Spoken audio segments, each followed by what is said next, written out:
Okay, so andito pa rin po tayo sa series ng discouragement, overcoming discouragement.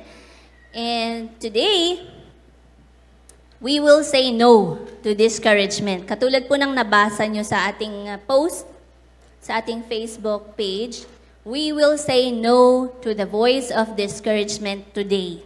Amen po? Sino po sa inyo, you want to say no? Kapag mayroon kayong naririnig na boses na parang dinidiscourage na kayo, you want to say, no, no way. Yes, okay. Basahin po natin yung ating text. 1 Kings chapter 19, verse 18.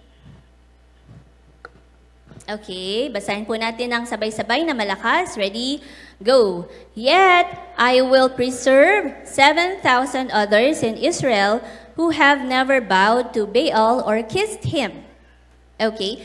Tapos sa 1 Samuel 30 verse 6, ang sabi niya, Now David was greatly distressed, for the people spoke of stoning him, because the soul of all the people was grieved, every man for his sons and his daughters. But David strengthened himself in the Lord his God. Okay, let's thank God for his word. Lord, salamat sa inyong salita na magiging real sa aming buhay ngayong araw na ito. We thank you, Lord.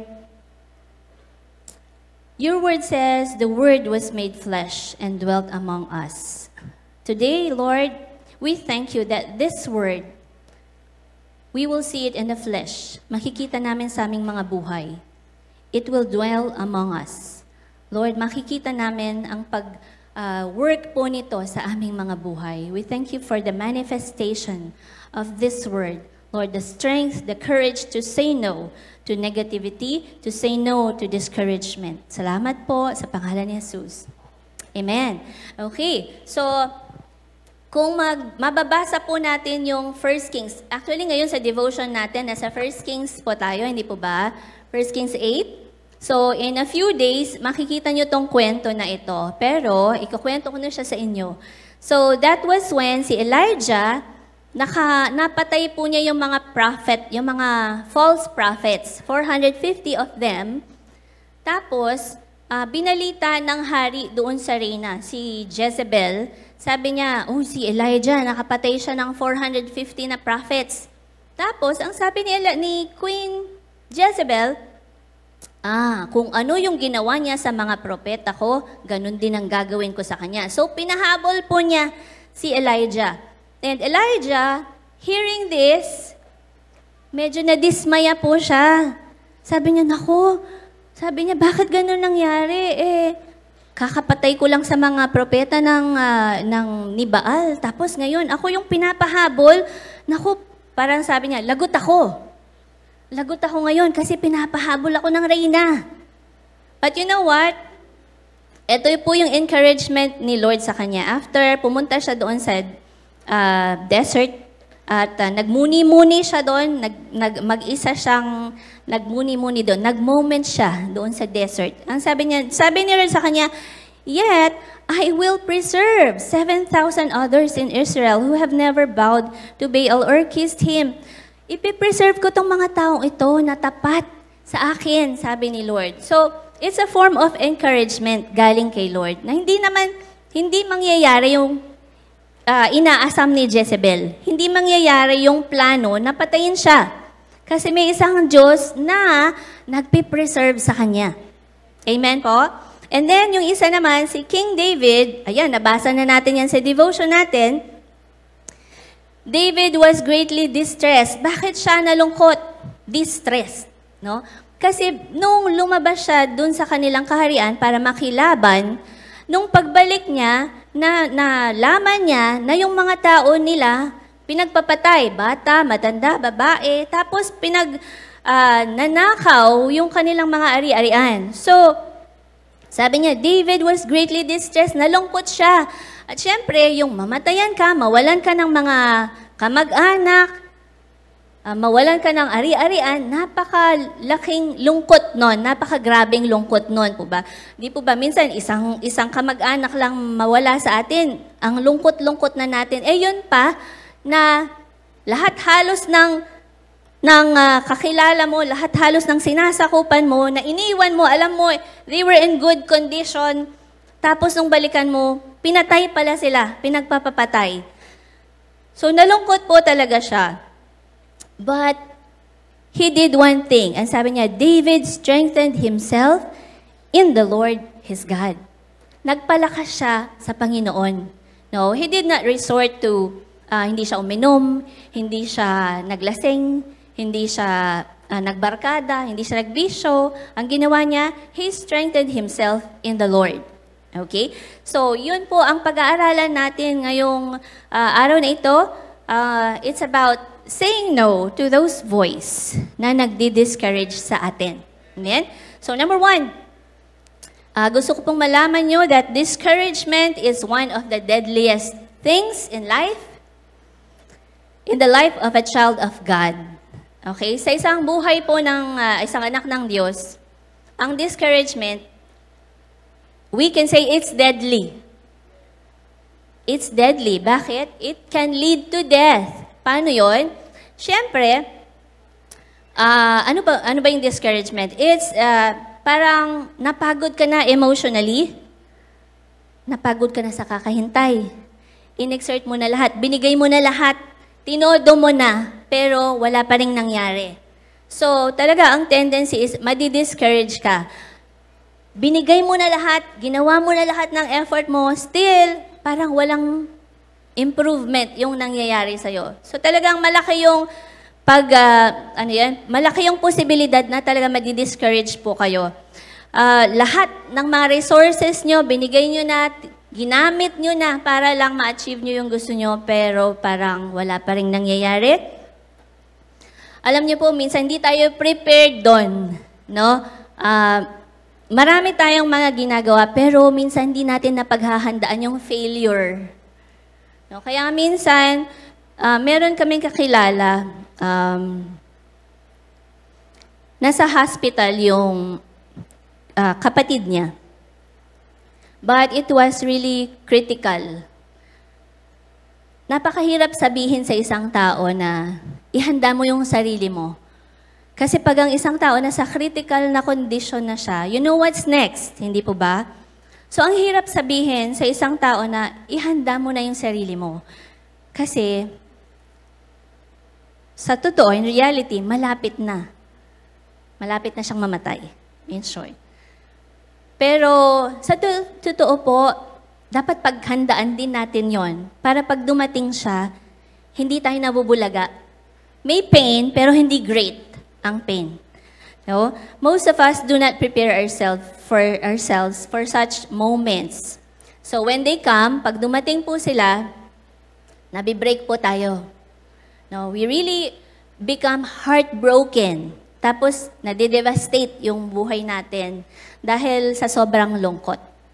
Such times can lead to prolonged moments of emotional isolation. Ang resulta, gusto natin katulad ni Elijah, mag-isa lang. Dito na lang ako sa ilalim ng puno. Dito na lang ako, kaming dalawa na lang ng ano ba yon? Raven. Hindi ikaw yun. Raven. Kaming dalawa na lang ng uwak. Hindi po pwede. Dapat kasama niyo si Lord. No? Kapag nagmo-moment kayo, dapat kasama niyo si Lord. Isama niyo po si Lord. It's during such times that people are tempted to find shortcuts. No, minsan, humahanap tayo ng shortcut. Ano ba yung mabilis na way para makaalis ako sa discouragement na ito? And it's there that yung mga tao sa labas, kaya nakikita natin, they resort to different things. Yung iba, sabi ko nga kanina, sasabihin nila, sige, para matapos na lang to. Titigil na lang ako. Yan. Yun yung pinaka-unang naiisip. Titigil na lang ako. Hindi na ako maghihintay. I will not wait on God anymore. Nagtampo ka pa kay Lord. Ano pangalawa? Alcohol. Hindi po yung rubbing alcohol. Alcohol. Inom. Halak. No? Alak. Kasi akala natin, may lunas ito. Pero alam niyo po ba, marami na ako nakita na uminom ng alak sa mga panahon na may problema. Pero panandalian lang po yun. Pagkagising mo dun sa pagkakalasing, andam pa rin yung problema. Tama po ba? It didn't solve the problem. It added more kasi gumastos ka pa ng marami. Ang dami mong ininom. Okay, tapos, drugs. Ito yung isa naman, drugs. Kasi nga, katulad ng alak, akala natin, makakalimutan natin. Pag nakalimutan natin, tapos yung problema, hindi po.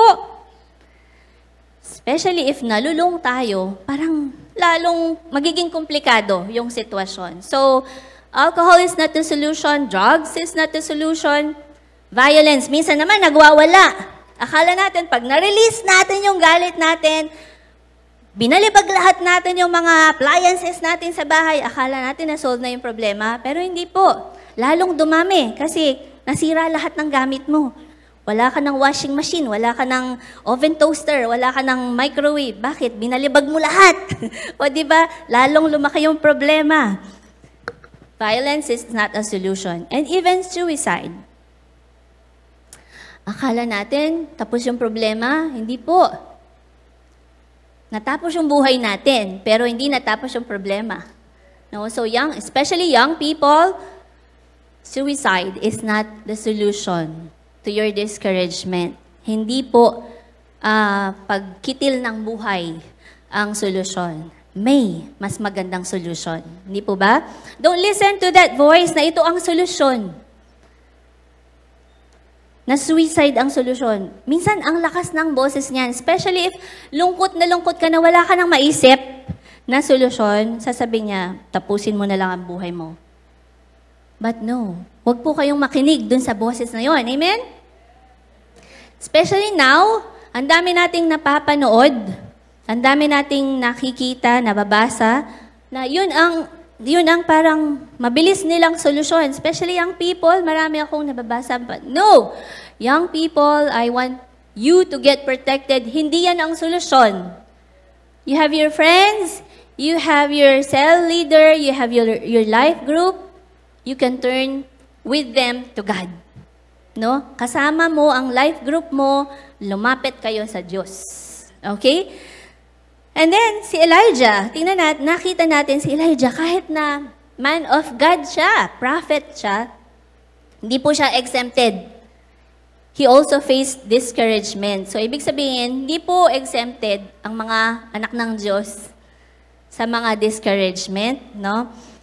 Imagine, after niyang makapatay ng 450, mas marami sa atin, mas marami pa sa atin ngayon. Yun ang dami ng mga propeta na napatay niya. Hindi ba success yun? Kasi napatay niya yung mga kalaban, yung mga false prophet. Pero after doing that, noon siya dinatnan ng discouragement. So ibig sabihin, even tayo, mga leaders, we're not exempted from discouragement, but we have to be watchful even after every success. No? Even kayo po, kapag katapos nyong maging matagumpay, tas napansin nyo yon. Ako minsan napansin ko din yon. Bakit after ng isang tagumpay, parang ang saya-saya ko, tas maya-maya parang ang biglang lumungkot ka. No? Kasi ang enemy gusto niyang i-steal yung joy mo. But you have to be watchful, kasi ang joy nyo hindi nakasalalay sa panlabas na pangyayari. Ang joy mo, it comes from inside. It comes from the presence of God inside of you. Kaya, Wag mong pakinggan yung boses na dahil hindi maganda yung nangyayari sa kapaligiran, maglulungkot ka. Hindi. There is a joy. There is a joy that comes from God. It springs from your spirit. No? Dumadaloy ang joy na yon. You just ask it from God. Lord, pasayahin mo ako ngayon. Lord, kahit na may dahilan para lumungkot ako, but Lord, I need your joy today. No, you just ask from God. Our best, yung mga achievements natin, they don't immunize us. Hindi tayo nagiging immune sa mga discouragement. Everyone is a candidate for discouragement. No amount of devotion to God will shield you from temptation of discouragement.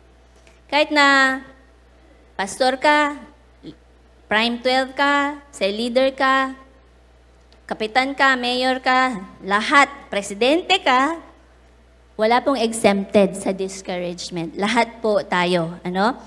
So, ang aim po ni Satan, kaya dinidiscourage na tayo, binubulungan niya tayo ng mga words na nakaka-discourage is para alisin natin yung focus natin doon sa ating goal. Kasi nga naman, pag hindi mo na-achieve yan, bibigay ka. Sabi ko nga nung Wednesday, di ba? You have to be focused sa goal mo. Kung hindi mo man siya na-achieve ngayon, try another time. Try, sabi nga doon sa kasabihan na sikat, try and try until you die. Ano sabi? Try and try until you succeed. No? Huwag kang titigil hanggang hindi ka magtagumpay. Paano kung may mga boses? Huwag mong pakinggan yan. Kaya nga, we're studying tonight how to say no. Today, how to say no to those voices of discouragement. Dapat focus ka lang. Huwag kang makinig sa mga naririnig mo, nakikita mo sa paligid mo. You have to be focused lang. Okay, and then, every day, matyagan po natin. Every day, may dalawang pwersa na bumubulong sa inyo. Isang good, isang evil. Totoo yan, nabasa ko mula nung maliit ako sa isang prayer book. Binigay sa amin nung, pare. Mayroong isang devil at mayroong isang angel doon sa prayer book na yon. Pero totoo pala yon. Of course, there are forces of darkness and good forces coming from the Lord, angels. And every day, tinatapunan nila tayo ng mga thoughts. Siyempre, yung good thoughts galing sa anghel, galing kay Lord. Yung negative, bad thoughts, saan galing yan? Siyempre, sa mga kampon. Kampon nino? Hindi ng katabi mo. Kampon ni Satanas. Of course. Okay, so, kailangan po maging aware tayo sino yung pinapakinggan natin every day. Pag nagmo-moment kayo, you make sure na yung moment nyo, kasama nyo si Lord. Para, hindi pala si Lord dito. Dito pala si Lord, di ba? Okay. So, kung dalawang pwersa yan, make sure na ang kamiting nyo si Lord. No? Hindi ito. Hindi yung evil. Ito po, yung good. Yun yung parating yung kamiting. Okay? Tapos, gusto ko pong sabihin sa inyo, yung mga nadadaanan nyo, mga trials, mga pagsubok sa buhay, mga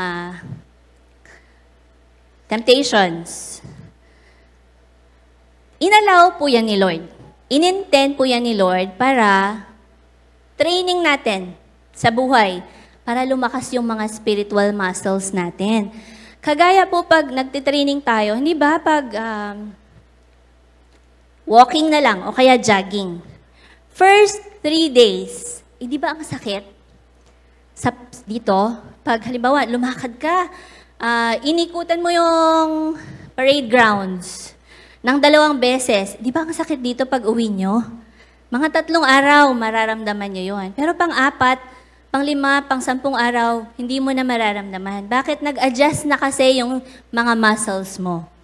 Even sa buhay po natin, yung mga suntok ng kaaway, pag una, masakit pa yan. Pero pag nasanay ka, kahit gaano kalakas yung suntok, dahil sanay ka na, hindi mo na mararamdaman. So you won't have room for discouragement. No? Sanay lang po yan. Sanay-sanay. Sabihin natin, sinasanay lang ako ni Lord. Tinetraining lang ako ni Lord. Okay. Make sure na malakas po yung ating mga spiritual muscles. Nababanat sila. Kasi alam niyo po, pag nababanat parati yan, lumalakas yung katawan natin. Tingnan niyo ako, kahit na maliit yung katawan ko, maliit yung frame ko, hindi ako parating nagkakasakit. Hindi ako pwedeng magkasakit. Kasi, nanay ako.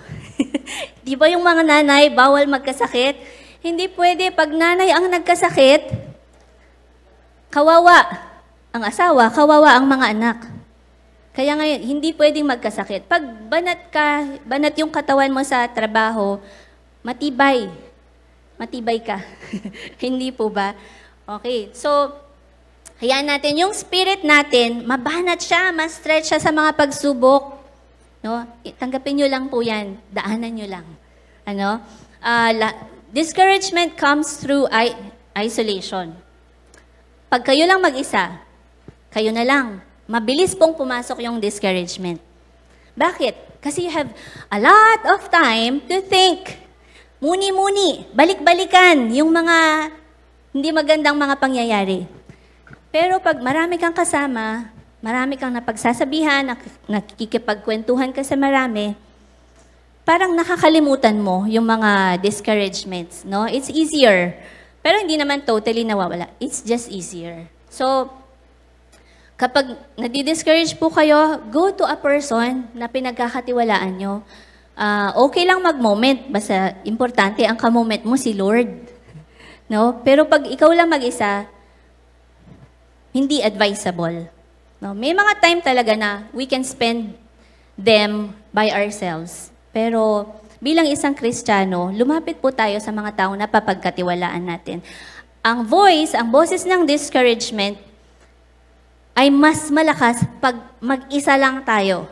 The voice of discouragement is more audible when we are alone. Bakit? Kasi wala tayong kasama, wala tayong kausap. So ano yung naririnig natin? Yung boses ng discouragement.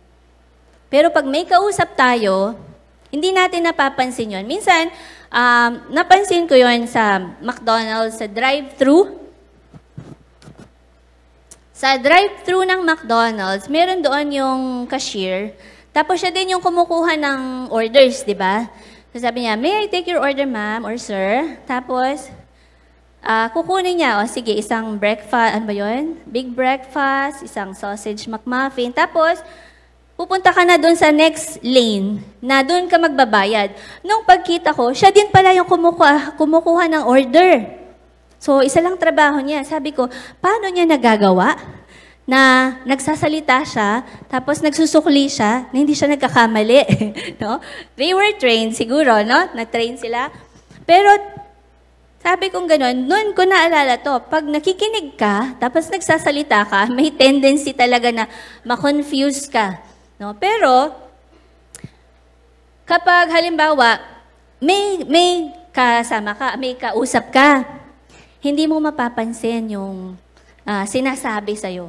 Kasi naka-focus ka doon sa kinakausap mo. No? May I take your order, ma'am? Yun ang kausap mo. So, yung focus mo doon, hindi dito. No? Kasi yung nagbigay lang ng pera, nagbayad lang. So, mas focus ka doon sa... Pero sabi ko, nakaka-confuse talaga yung trabaho nila, no? Parang ayaw... Pag akong nandun, magkakamali ako. Magkakamali ako. Baka magkamali ako ng sukli. Pero, wag niyo pong pakinggan ang boses ng discouragement. Much more, wag po kayong parating mag-iisa. Sino sa inyo gusto niyo parating nag-iisa? Ako, there was a time in my life, gusto ko parating, nag-iisa lang ako. Yung wala akong kausap. Pero napansin ko, naging malungkutin ako kasi wala akong kinakausap. But when I got myself out of that situation, humanap ako ng mga kinakausap ko, parang naging mas malaya. No? Parang nakawala ako sa pagkakakulong. Okay. So we need to discover how to overcome discouragement. Paano nyo, halimbawa, nandun na kayo, how do you overcome discouragement? Lahat po tayo, iniulit ko, lahat po tayo, pagdadaanan natin yan. So, I advise you, daanan nyo lang po. Daanan nyo lang. And then, we want you to do this. Okay? How do you overcome discouragement? While you're in there, know that it happens to everyone. Nangyayari po yan sa lahat ng tao. So, huwag niyo pong sasabihin, parang ako lang yata ang nakakaranas ng ganito. Hindi po, lahat. Iba-iba lang. Iba-iba nga lang ang degree ng discouragement natin. Pero lahat tayo, at one point, na-discourage na tayo. Like, may ina-expect tayo, tapos hindi siya lumitaw. May inaasahan tayo, hindi siya dumating. Meron tayong goal, hindi natin na-achieve. So, we become discouraged. Hindi po natin kontrolado yung mga nangyayari sa buhay natin, It's not what happens to you, but what happens in you that will count at the end of the day. At the end of the day, hindi po yung ano yung nangyari sa inyo. Ang mahalaga po is ano yung nangyayari sa espiritu nyo. Do you grow with that discouragement? Dumaan kayo dyan, nag-grow ba kayo? Yun ang tanong. Inallow nyo po ba na yung discouragement na yan ay magamit para mag-grow kayo or lalo kayong bumagsak? We should allow it para mag-grow tayo. No? Paano mo malalaman na nag-grow ka? Aba, pag di ka nagpatangay. No, na kahit na may discouragement, tuloy lang sa buhay. No? We have no control over what happens to us, but we have control over how we respond. Yung mga dumarating sa buhay natin, minsan di natin makontrol yan. Pero ang pwede natin kontrolin, yung response natin. Halimbawa, siniraan ka, o kaya nireject ka. What do you do? Do you fight? Lumalaban ka? Lumalaban ka sa Facebook? Sumasagot ka? Pinopost mo? Is that a mature move? Siyempre, pag may mga ganon, sabi nga ni Pastor, just keep quiet. You don't need to fight. Wag mong i-broadcast sa Facebook. No? Hindi kailangan malaman ng buong mundo na ganyan ang nararamdaman mo.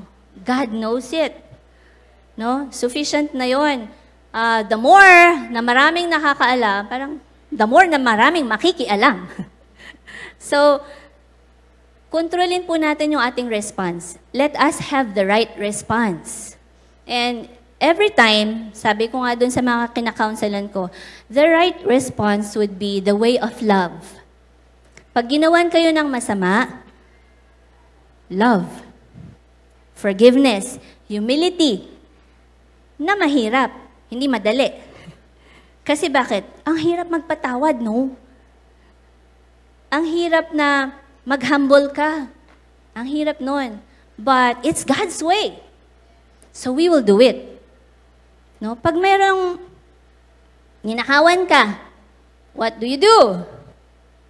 Kung unbeliever yan, ihabla mo sa barangay, sa pulis. Pero, you don't let it discourage you.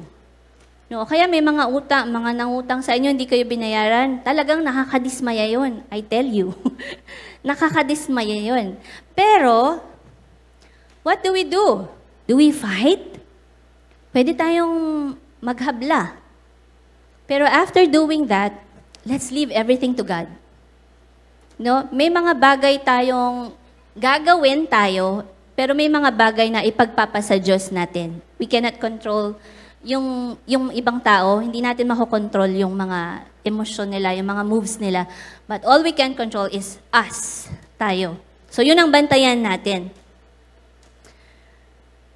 Ang enemy, maaring, sige, bigay siya ng bigay ng mga atake sa'yo, but he cannot control yung response natin. Kaya dun natin pag-igihan yung how we respond to the enemy's voice of discouragement. Halimbawa, may discouragement, may mga boses na bumubulong sa'yo. How do you respond? Paano po ba kayo mag-respond? Mag-buisit kayo? Or kumukuha ba kayo ng kasama para may kasama kayong, dalawa na kayong na-discourage? O kaya naman mamangan ako, may taba kayo tuloy dahil discourage kayo. I think this is the most popular response. Total, makanya yung sasabihan na, sige, dalang ko na aking pamangan. Hindi mo napansin, ay, tumaba ka dahil discouraged ka. No? Grabe naman. Huwag po. Sayang naman, baka tumas ang sugar at saka cholesterol. Ano? Let's have the right response. Problems help us see the frailties. Our frailties. Yung mga kahinaan natin, minsan, pag may problema, lumilitaw talaga yan. Talagang pinapalitaw ni Lord yung mga kahinaan natin para madiscover natin, ay, mahina pala ako dyan. Ay, mabaya ko pala. Ay, sensitive ko pala. Ngeni ko pa balo. No, dahil may lumitaw na sitwasyon. Kasi kung wala naman lumitaw na sitwasyon, hindi mo malalaman yan. Pero pag lumitaw yan, so makikilala mo yung sarili mo and you will have the right response na, uy, ayaw ni Lord ng sensi. Ayaw ni Lord ng sensitive. Gusto niya, sensitive ka lang sa Holy Spirit, pero hindi sa boses ng iba. Okay? Hindi niyo po alam, yung mga weakness na yon, those are God's entry point. Kung saan tayo mahina, doon papasok si Lord. No? Sabi nga, His grace is sufficient for us. His strength, yung lakas niya, is perfected in our weakness. Kung saan tayo mahina, doon pumapasok yung lakas ni Lord. So that lahat ng kahinaan natin, gusto ni Lord ma-expose yan para yung lakas natin manggagaling lahat sa Kanya. No, wag kayong padaig dun sa mga boses na bumubulong sa inyo, hindi nyo kaya, hindi ka na magtatagumpay, hindi mo ma-achieve ang goal mo. No way. Sabihin natin, no way. Hindi po, you are greater than your pain and you are more valuable than your insecurities. No, kung nakakaramdam man kayo ng pain ngayon, you are greater than that. Kasi the Lord designed you to overcome pain. You are an overcomer. Ulitin ko, the Lord designed you para ma-overcome nyo ang bawat pain na dumaan sa buhay nyo because you are an overcomer. Ano po? You are more valuable than your insecurities. Kung may mga insecurities tayo, mas mahalaga tayo dun sa mga insecurities na yon. Why? Because you are a child of God. No? Huwag niyo ka-insecure na kulang ako ng ganito, wala akong ganito, malit lang ilong ko, mataas ang noo ko, yung mga... Huwag niyo ika-insecure yun. Ang sabihin niyo, I am a child of God. At dahil I am a child of God, I am special. I am made beautiful. I am created. Ano kasi yun? I am created fearfully and wonderfully. Ganon tayo nilalang ni Lord. So bakit natin i-underestimate ang ilong natin? Bakit natin i-underestimate ang noo natin? Ang baba natin? Bakit natin i-underestimate yan? We are a child of God. No? Huwag niyong pakinggan yung mga discouraging voices na yan. Ang pakinggan niyo yung boses ng Diyos. You are my child. I created you fearfully and wonderfully. You are unique. No, you don't need to compare yourselves to anyone. Okay? Know that it happens to everyone. Walang exempted. Lahat tayo dumadaan sa discouragement. Number 2, learn to speak the word to yourself. Ayan, kahit naman si Jesus noon, nung tukso siya doon sa wilderness, what did He do? He spoke the word to Himself. No? Tapos nung nasa cross siya, He still spoke the word. Father, forgive them, for they don't know what they are doing. Still yung word. So, tayo, pag nagdi-discourage tayo, get a word from the Bible and speak it to yourself. No? Huwag mong sabihin sa sarili mo, wapin niya, makalunos kapin. Oh, likwanda ka niya. Oh, sige. Ay talaga, may kutkut tamo nung makanya ning gagawan tamo. May kutkut tamo kayong kalungkutan, kayong discouragement. But no, we have to bounce back.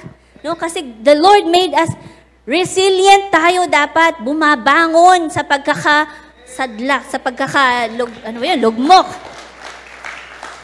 God designed us that way. Yung resurrection power ni Jesus, resident sa bawat isa sa inyo. Kaya nga, kung bumagsak man kayo, get up! Quickly! Huwag nyo na patagalin. No, how do you do that? You speak the word of God to yourself. You speak the word of God to yourself. No, self, let the peace of God rule in your heart and mind. No? Self-focus ka lang sa pinapagawa ni Lord. No? Sabi ng Isaiah, be not dismayed. I am your God. So yun sabihin nyo sa sarili nyo, huwag kang madismaya. May Diyos tayo. Self, may Diyos tayo. Huwag kang mawala ng pag-asa. May isang Diyos na nagmamahal sa atin. Self. Hello, self. Kausapin nyo yung sarili nyo. No, kahit halimbawa, nagmo-moment kayo lang mag-isa, you talk to yourself. You talk positively to yourself. You talk the Word of God to yourself. Huwag niyong sasabing, makalunos ko. Alang makalunos sa anak ng Diyos. Wala pong kawawa sa mga anak ng Diyos. Bakit may kawawa? Sa isip lang po yun. Pero, if we are reading the Word of God, wala pong kawawa sa mga anak ng Diyos. Why? Sabi ni Lord sa salita niya, you are a chosen generation, a royal priesthood. Sabi niya, as a holy nation. Sabi niya ganun, pinili ko kayo that you should proclaim His praises. Pinili kayo ni Lord. Hindi lahat ng tao pinili niya, pero kayo pinili niya. No? To be part of His kingdom. Kaya yun lang, dapat maging masaya na tayo. Yun lang, dahilan na yun para tumayo na tayo sa pagkakalungkot natin. Hindi po masarap mamuhay ng malungkot. Nakakalungkot. Ano? Then Job, ay, hanap tayo ng isang character sa Bible na talagang napagdaanan niya yung pinaka. Imagine, isang pigsa lang. Nahihiga tayo, di ba? Hindi tayo makabangon. Isang pigsa lang. Sa kilikili or sa puwet. Ang sakit na nun, di ba? Pero si Job, mula ulo hanggang paa, puno siya ng pigsa. Ang sakit nun. Parang di ka makagalaw kasi lahat ng parte ng katawan mo masakit. No? Lahat may boils, lahat may pigsa. Pero, may lakas pa siyang i-command niya yung sarili niya using the Word of God. Kinamand niya yung sarili niya. In-encourage niya yung sarili niya using God's Word. Si Job na yun. And at the end of Job, makikita natin, dinoble ni Lord yung pagpapala. Dumaan siya sa pagsubok. Hindi siya sumuko. Bumangon siya. And at the end, maganda yung buhay niya. Doble ang binigay, ang pinalit ni Lord sa kanya.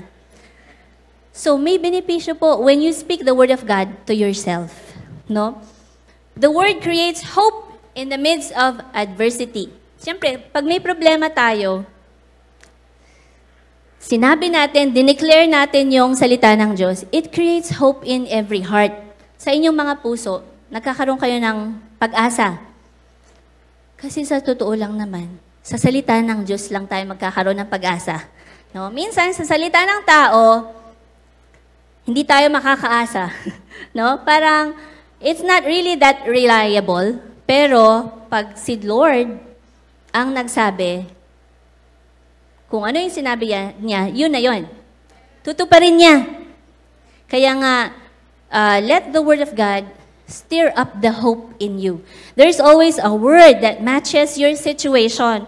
Huwag niyong sasabihin, parang wala namang solusyon itong problema ko, wala naman ako makikita sa Bible na solusyon. Meron po. There is always a word appropriate for your situation. Hanapin nyo lang po. I-google nyo. Google. Google. Okay. I-google nyo. No, ako, pag may problema ako, may hinahanap ako, ginugoogle ko. Sabi ko, what to do pag ganitong nararamdaman? So, Google. Tapos, babasahin ko yung mga scriptures na sinabi niya. And then, I declare them. So, yun, lumalakas yung loob ko. Imbes na magmukmuk ako, umupo ako dyan na nakatunganga lang ako. Mas maganda na yun. Kino-confess mo yung salita ng Diyos. Ano? Tingnan natin si Zerubbabel. When Zerubbabel was faced with the situation, these are the words that came to him. Zechariah 4:7. Alam nyo lahat ito. Who are you? Sabi niya, O great mountain, before Zerubbabel, you shall become plain, and he shall bring forth the capstone with shouts of grace, grace to it. Si Zerubbabel, nalungkot siya, na-discourage siya, pero anong ginawa niya? Kinumand niya yung sarili niya. Sabi niya, kinumand niya yung problema. Sabi niya, who are you? Oo, sige, great mountain, malaking problema ka. But before Zerubbabel, before me, you shall become plain. Mapapatag ka kahit gaano kakalaking problema ka. Sabi niya. So why not say this word kapag nadi-discourage kayo? Gaano man kalaki yung problema na yan. Sabihin natin, who are you, O great mountain of utang? Who are you, O great mountain of sakit? Who are you, O great mountain of, ano pa? Kayong bahalang magsabi. Before Charina, you shall become plain. Palit nyo yung pangalan nyo sa pangalan ni Zerubbabel. Sige, practice natin, no? Name your problem. Sabihin natin, who are you, O problema? Sabihin nyo, name it. Before your name, you shall become plain. Okay? Ready? Isipin niyo muna, ano ba yung mabigat niyong problema? Bato? Bakal? Bato? Bakal? Ready? Ready? Na-identify niyo na. O, sige, sabay-sabay tayo, ha? Alam niyong gagawin niyo. Who are you? Name your problem. Before your name, you shall become a plain. Okay? Hanggang doon lang, you shall become a plain. Huwag na nating sabihin yung second sentence. Okay, ready? 1, 2, 3, go! Who are you? O, problema. Before Charina, you shall become a plain. Amen. Mapapatag po yan. Kasi mas makapangyarihan yung pala ni Lord. Mas makapangyarihan yung bulldozer ni Lord. No? Is the Spirit of God moving? Creator to. Mapapatag niya yan. He was the one who created the mountains and the plains. Kaya, kaya niyang patagin ng bundok na problema niyo. Magtiwala lang po kayo. Learn to speak the word to yourself. And then, number 3. Number 1 is, know that it happens to everyone. Number 2, learn to speak the word to yourself. And then, number 3, know that there is a second chance. Si Lord, nagbibigay siya ng second chance. Know that God is not over with you yet. Kung may pinagdadaanan kang problema, hindi pa tapos si Lord sa'yo. Hindi yan ang ending. Kasi ang ending ni Lord, maganda, masarap, masagana, matiwasay. So kung may problema, it's not the end yet. It's not over till it's over, okay? A missed opportunity is an opportunity for a better one. Kung halimbawa, it looks like na-miss mo yung opportunity, it might be an opening for another one. Baka may siniset up si Lord. Baka may siniset up si Lord. Halimbawa, nag-fail ako sa interview. It might be that God is reserving a better job for me. Hindi natin alam. No? Pero, huwag kayong ma-discourage. Halimbawa, for interview kayo, tapos hindi kayo pumasa. It's okay. Don't get so discouraged. God might be setting you up for a better job.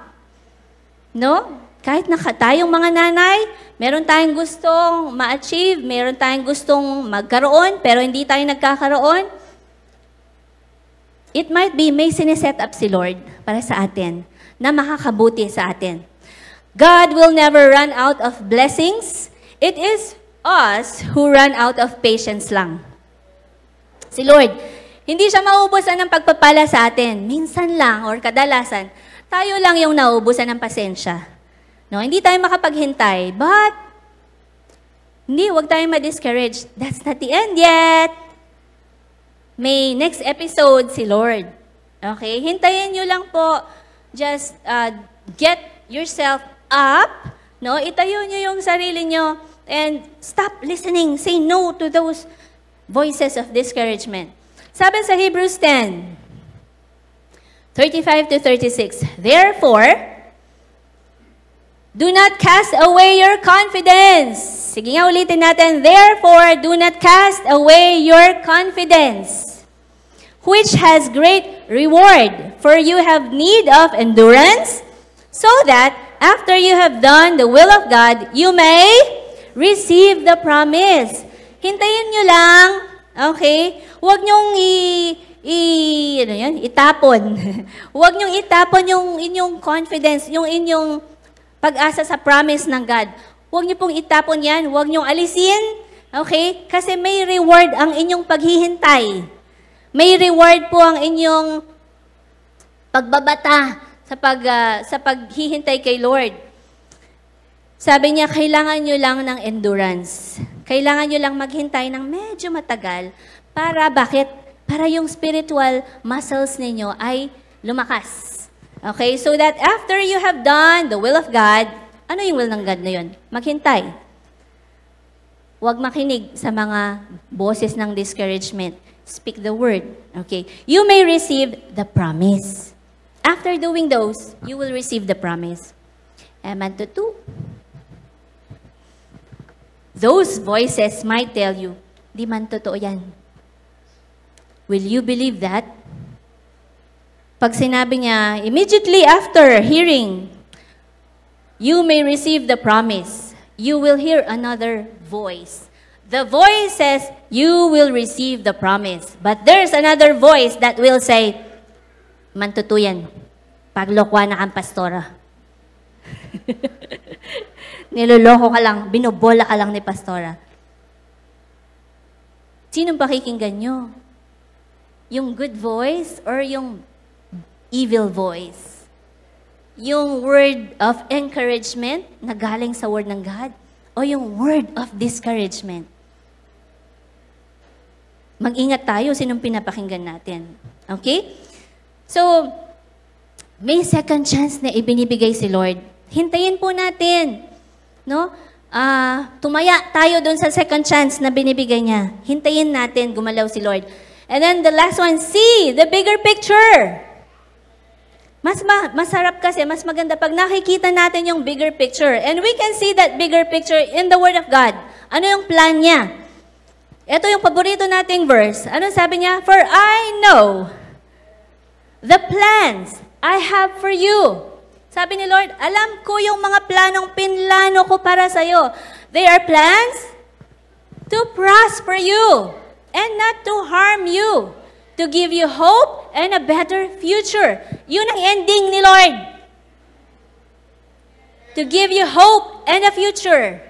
Yun ang ending ni Lord. So pag wala pa kayo doon, wait! Wait! Kasi yun ang ending ni Lord para sa inyo. That is the bigger picture. No, at the end of that very long struggle, very long discouragement, may promise si Lord, I am giving you hope and a better future. Yun ang ending ni Lord. Yun ang ending ng big picture na ito. So you have to see it the way God sees it. Kailangan makita nyo siya kung paano tinitingnan ng Lord ang discouragement nyo, ang pinagdadaanan nyo ngayon. See it the way God sees it. Pag hindi nyo nakita yun, hindi nyo makikita yung ending. Seeing the bigger picture helps you. Sabi sa Romans 8:28, we know that, basahin po natin, all things work together for good. Para kanino? To them that love God, to them who are called according to His purpose. Kayo yun. Do you love God? O na yan, lahat naman tayo. Are you called? Yes, you are. Kaya, sabi niya, therefore, all things will work together for you. Lahat isi-set up ni Lord para sa inyo. Hintayin nyo lang kasi may sineset up pa siya. Kagaya dito, sa music, bago sila makatugtog na isang napakagandang musika, kailangan i-set up muna nila ito. Kailangan si Ronnie, si Mike, Maset up muna niya yung sound para lumabas ng maganda. At itong mga gitarang ito, sineset up din nila tinutono para makapag-produce ng magandang melody. Same thing, ito siniset up din para makatugtog siya, makapag-produce siya ng maayos na sound. Even the microphones are getting calibrated. No? Bakit? Siniset up para makapag-produce ng magandang musika. God is setting up everything for you para makapag-produce ng isang magandang buhay para sa'yo. Just wait. Just wait. God is setting things up for you. May siniset up lang muna si Lord. Maghintay lang tayo. In the meantime, don't listen to those voices discouraging you. Huwag kayong makinig doon. Ang pakinggan nyo yung salita ng Diyos lang. Yung pangako ng Diyos lang. Doon lang kayo kumapit. Amen? God said in His Word, the end is better than its beginning. Always. Kung ano yung katapusan ng isang bagay, mas maganda parati ito than its beginning. No? Tingnan nyo yung isang bata. Yung isang bata, ano yung beginning niya? Egg, cell. Cell lang. Embryo. Napakaliit na cell. Maganda ba ito? Anong kagandahan dito? Itlog lang siya.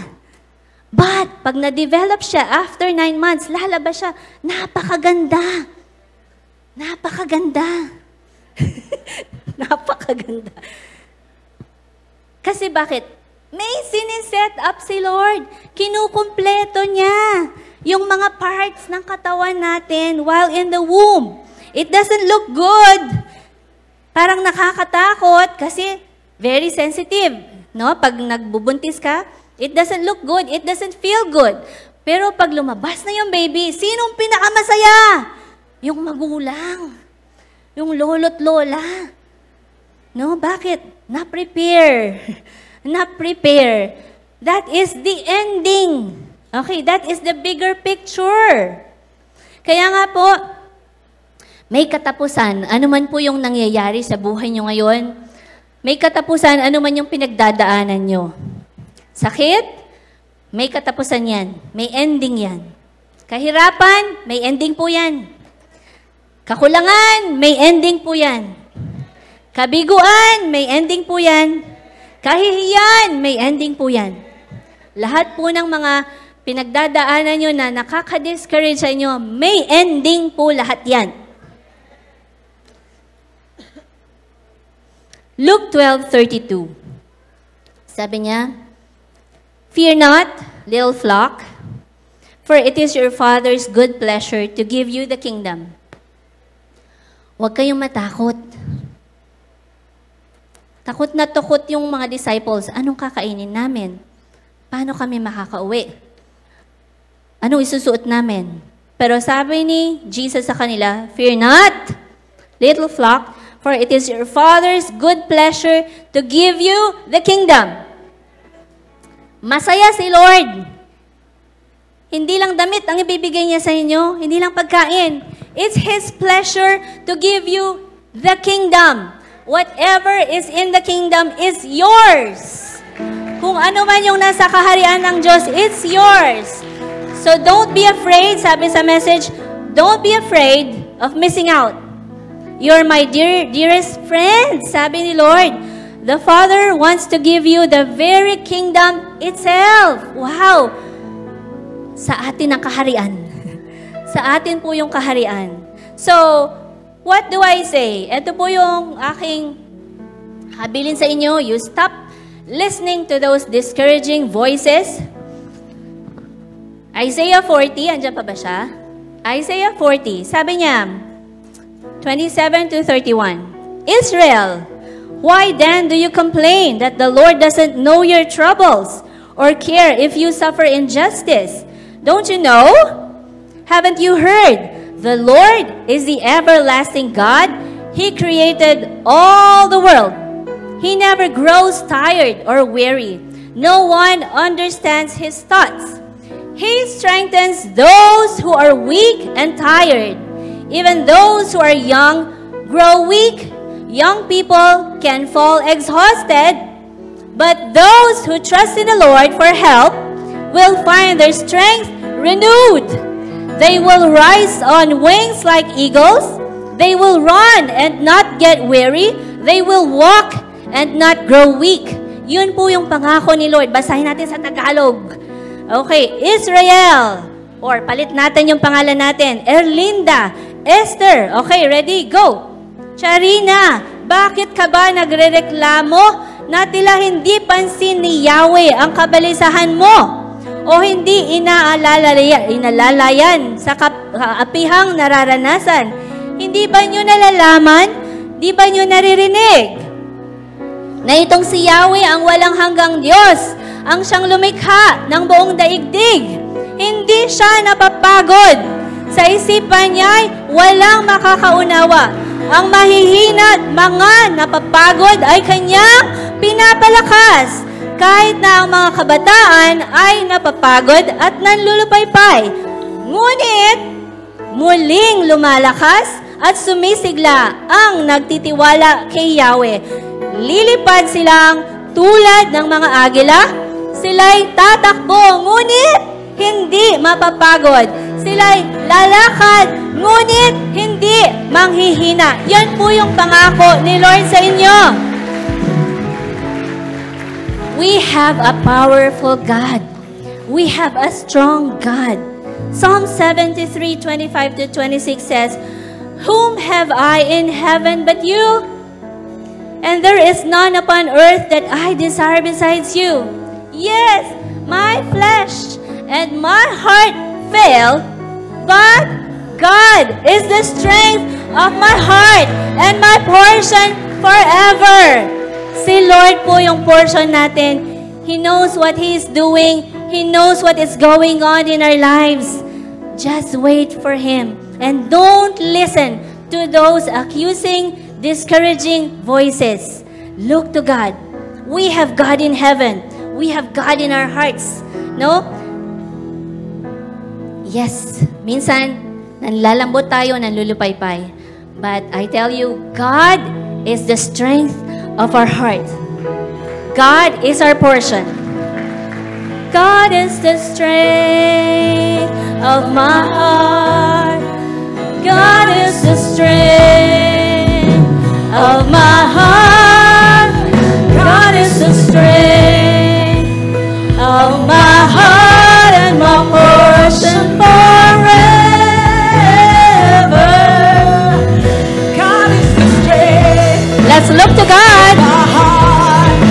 God is the strength of my heart. God is the strength of my heart and my portion forever.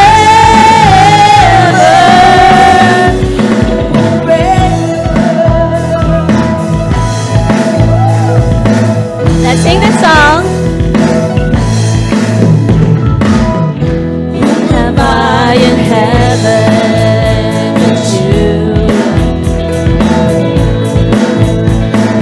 Nothing on earth I desire besides you.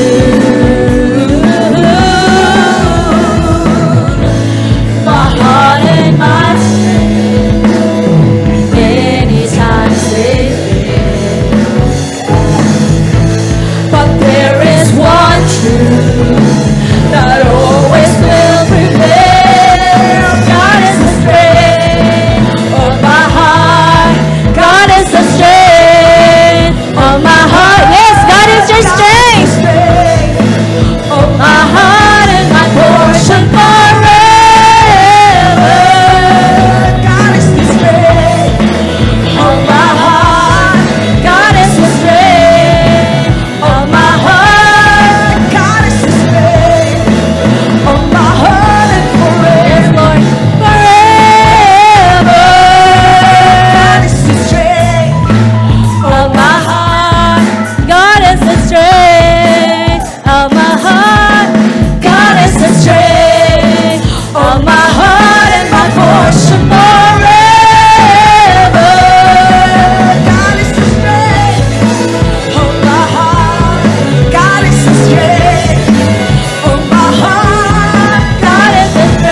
ay ikaw, kalakasan ko. Ay ikaw at kagalakan sa tuwing-tuwingan. Kalakasan ko, ay ikaw, kalakasan ko. Ay ikaw, kalakasan ko. Ay ikaw at kagalakan sa tuwing-tuwingan. Thank you, Lord. Yes, Lord, you are my strength.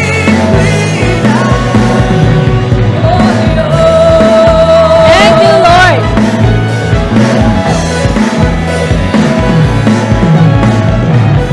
Thank you, Lord. Salamat po sa spirit ng isang overcomer. Thank you, Lord, that we are able to say no to the voice of discouragement. Salamat po, Lord, we accept that it happens to everyone. And Father God, we thank you for the power of the Word, that when we speak to our spirits, Lord, lalakas po yung aming mga spirito. And when we thank you for the second chance that you are giving to us, alam namin, Lord, hindi pa huli ito, hindi pa ito ang ending. May magandang ending na nakaprepare para po sa amin. And we thank you, Lord, as we look at the bigger picture, makikita po namin, Lord God, ang magandang inihanda ninyo para sa amin. We understand that you are setting things up, Lord. You are preparing everything para sa grand presentation ng inyong pangako, sa fulfillment ng inyong promise. So, Lord, we rest in you. We trust you in your strength. Lord God, hindi po kami nagrereklamo, we don't complain, but we believe we have a God who is powerful. We have a God who loves us. We have a God who knows what is happening in our lives. We have a God who prepared abundance for us, who prepared strength and healing for us. We have a powerful God. And Lord, you are our portion. You are our strength. Sa inyo lang po kami titingin, Panginoon. Sa inyo lang po kami aasa. Maraming salamat, Panginoon. We praise you and honor you today. In Jesus' name, amen! Hallelujah! Maraming salamat po. God bless you all. See you on Wednesday.